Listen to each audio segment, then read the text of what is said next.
नमस्ते दोस्तों, आपका स्वागत है हमारे चैनल जहां हम आपको अंतरिक्ष से जुड़ी अनोखी जानकारियां, रोचक फैक्ट्स और विज्ञान की अद्भुत बातें बताते हैं।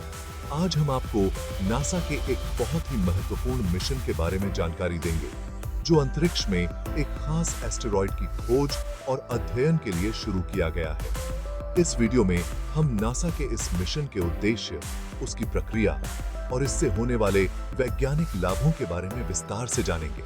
तो चलिए शुरू करते हैं। नासा का यह खास मिशन है ओसाइरिस रेक्स। ओसाइरिस रेक्स का पूरा नाम है origins, spectral interpretation, resource identification, security, regolith explorer. इसे 8 सितंबर 2016 को लॉन्च किया गया था और इसका मुख्य उद्देश्य था एक एस्टेरॉयड की सरफेस से सैंपल इकट्ठा करना और उसे वापस पृथ्वी पर लाना। इस मिशन को कई वर्षों की कड़ी मेहनत और गहन स्टडी के बाद तैयार किया गया है। यह नासा का पहला मिशन था जिसमें किसी एस्टेरॉयड से सीधे सैंपल लाने का टारगेट रखा गया।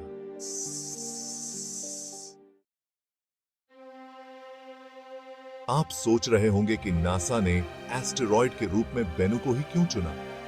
बेनू एक ऐसा एस्टेरॉयड है जो लगभग 4.5 अरब साल पुराना है और साइंटिस्ट का मानना है कि इसमें हमारे सोलर सिस्टम के फॉर्मेशन के समय के ट्रेसेस बचे हो सकते हैं। इस तरह के प्राचीन एस्टेरॉयड्स का स्टडी करना इसलिए जरूरी है क्योंकि इनमें ऐसे एलिमेंट्स और मिनरल्स हो सकते हैं जो हमें यह समझने में मदद कर सकते हैं कि हमारे सोलर सिस्टम का फॉर्मेशन कैसे हुआ। बेनू को चुनने का दूसरा कारण यह है कि यह एस्टेरॉयड पृथ्वी के काफी करीब आता है और इसे एक पोटेंशियल थ्रेट के रूप में भी देखा जा रहा है। वैज्ञानिकों का मानना है कि फ्यूचर में बेनू का पृथ्वी से टकराने की संभावना है, इसलिए इसका स्टडी करना हमारे प्लैनेट की सुरक्षा के लिए भी जरूरी है। ओसाइरिस रेक्स को बेनू की ओर भेजने के पीछे नासा का पर्पस यह था कि वह इस प्राचीन एस्टेरॉयड की सरफेस से कुछ इंपॉर्टेंट सैंपल्स इकट्ठा कर सके। ओसाइरिस रेक्स ने लगभग 2 साल की लंबी जर्नी की और दिसंबर 2018 में बेनू के पास पहुंचा।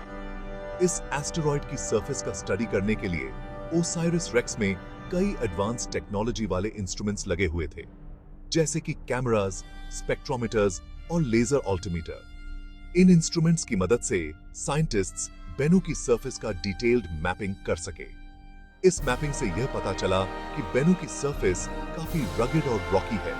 इससे नासा के लिए यह तय करना मुश्किल हो गया कि आखिर सैंपल कहां से लिया जाए, लेकिन साइंटिस्ट्स ने काफी गहन स्टडी के बाद एक सुरक्षित स्थान चुना। बेनू की सरफेस से सैंपल इकट्ठा करने के लिए ओसाइरिस रेक्स ने एक खास रोबोटिक आर्म का उपयोग किया जिसे TAGSAM, touch and go sample acquisition mechanism कहा जाता। यह प्रोसेस बहुत ही कॉम्प्लेक्स और चैलेंजिंग थी। स्पेसक्राफ्ट ने अपनी रोबोटिक आर्म को एस्टेरॉयड की सरफेस पर उतारा और बड़ी ही सावधानी से सैंपल इकट्ठा किया। टैगजैम ने सरफेस पर एक जोर से नाइट्रोजन गैस छोड़ी, जिससे एस्टेरॉयड के छोटे-छोटे पार्टिकल्स और डस्ट हवा में उठ गई और इन्हें रोबोटिक आर्म के अंदर स्टोर कर लिया गया। इस प्रोसेस में लगभग 60 ग्राम का सैंपल इकट्ठा किया गया, जो नासा के लिए एक बहुत बड़ी अचीवमेंट थी। इस सैंपल को लेकर साइंटिस्ट्स में काफी एक्साइटमेंट है। बेनू जैसे एस्टेरॉयड से लिया गया यह सैंपल पृथ्वी पर लाइफ की उत्पत्ति और सोलर सिस्टम के डेवलपमेंट को समझने के लिए बहुत इंपॉर्टेंट हो सकता है। साइंटिस्ट्स का मानना है कि इस सैंपल में ऐसे ऑर्गेनिक मॉलिक्यूल्स हो सकते हैं जो लाइफ के फॉर्मेशन के लिए जरूरी होते हैं। अगर यह सिद्ध हो जाता है कि बेनू में लाइफ के लिए जरूरी एलिमेंट्स हैं, तो यह हमारी अंडरस्टैंडिंग को बदल सकता है कि पृथ्वी पर लाइफ कैसे उत्पन्न हुआ और क्या अन्य प्लैनेट्स या एस्टेरॉयड्स पर भी लाइफ की संभावना हो सकती है। इसके अलावा बेनू जैसे एस्टेरॉयड का स्टडी करके यह भी समझा जा सकता है कि क्या फ्यूचर में ऐसे एस्टेरॉयड से मिनरल्स और रिसोर्सेज निकाले जा सकते हैं। कुछ साइंटिस्ट्स तो यह भी मानते हैं कि स्पेस में माइनिंग के लिए बेनू जैसे एस्टेरॉयड्स फ्यूचर में इंपॉर्टेंट साबित हो सकते हैं। आखिर से बैठे। इस मिशन की एक और इंपॉर्टेंट बात यह है कि बेनू पृथ्वी के लिए एक पोटेंशियल थ्रेट भी है। साइंटिस्ट के अनुसार बेनू का ऑर्बिट ऐसा है कि यह फ्यूचर में पृथ्वी से टकरा सकता है। भले ही यह कोलिजन लाखों साल बाद हो सकता है, लेकिन नासा और अन्य स्पेस एजेंसीज इसे लेकर अभी से अलर्ट हैं। बेनू के ऑर्बिट और ट्रैजेक्टरी का स्टडी करके साइंटिस्ट्स यह समझने की कोशिश कर रहे हैं कि इस तरह के पोटेंशियल डेंजर्स से कैसे निपटा जा सकता है। नासा का OSIRIS REx mission planetary defence के पर्सपेक्टिव में भी एक बहुत जरूरी स्टेप है, क्योंकि इससे हमें यह जानने का मौका मिलेगा कि अगर फ्यूचर में कोई एस्ट्रॉयड पृथ्वी के लिए खतरा बनता है तो हम उसे कैसे रोक सकते हैं।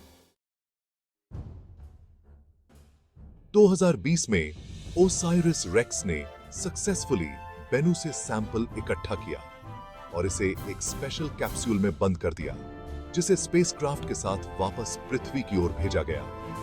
यह मिशन इतने पर ही खत्म नहीं हुआ। 2023 में यह कैप्सूल पृथ्वी पर वापस आया और इसे यूटा के एक सुरक्षित मिलिट्री बेस पर उतारा गया। अब यह सैंपल नासा की लैब्स में भेजा गया है, जहां साइंटिस्ट्स इसका गहन स्टडी करेंगे। इस सैंपल की स्टडी से हमें न केवल हमारे सोलर सिस्टम की ओरिजिन के बारे में जानकारी मिलेगी, बल्कि यह भी समझने में मदद मिलेगी कि पृथ्वी पर लाइफ कैसे शुरू हुआ।